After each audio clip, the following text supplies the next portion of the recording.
ఈరోజు చాలా టేస్టీగా హెల్తీగా ఉండే ములక్కాడ మకానా కర్రీ ఎలా చేయాలో చూద్దాం.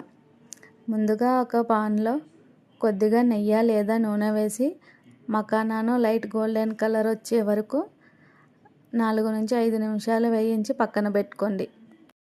అదే పాన్లో కొద్దిగా నూనె వేసి ఒక బిర్యానీ ఆకు, చిన్న దాల్చిన చెక్క, 2 లవంగాలు, 2 యాలకులు వేసి వేయించండి.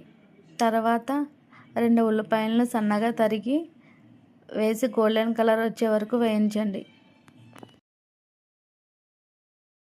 అల్లం వెల్లుల్లి పేస్ట్ వేసి పచ్చివాసన పోయే వరకు వేయించండి. తర్వాత ములక్కాడ ముక్కలు వేసి 2 నిమిషాలు బాగా కలుపుతూ వేయించండి. ఒక టమాటాను మెత్తగా పేస్ట్ చేసి వేసి టమాటా బాగా ఉడికే వరకు మూత పెట్టి మగ్గించండి. టమాటా బాగా మగ్గిన తర్వాత పసుపు, కారం, ధనియాల పొడి, జీలకర్ర పొడి, కొద్దిగా పెరుగు వేసి 1 నిమిషం బాగా వేయించండి. తర్వాత కొంచెం నీళ్లు వేసి ములక్కాడ పూర్తిగా మెత్తపడే వరకు ఉడికించండి.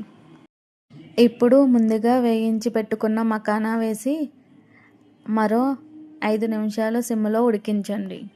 ఇప్పుడు ఒక మిక్సీ జార్లో కొంచెం వేయించిన వేరుశనగ గుళ్ళు, కొన్ని నువ్వులు, కొబ్బరి వేసుకొని మెత్తగా పేస్ట్ చేసుకోవాలి. ఈ పేస్ట్ని కర్రీలో వేసుకుని బాగా కలుపుతూ కొంచెం సేపు వేయించుకోవాలి. చివరిగా కొంచెం కొత్తిమీర వేసుకుని కలిపితే ఎంతో రుచికరమైన ములక్కాయ మకానా కర్రీ రెడీ. వేడివేడి అన్నం, రొట్టె లేదా జొన్న రొట్టెతో సర్వ్ చేసుకుని తింటే చాలా బాగుంటుంది.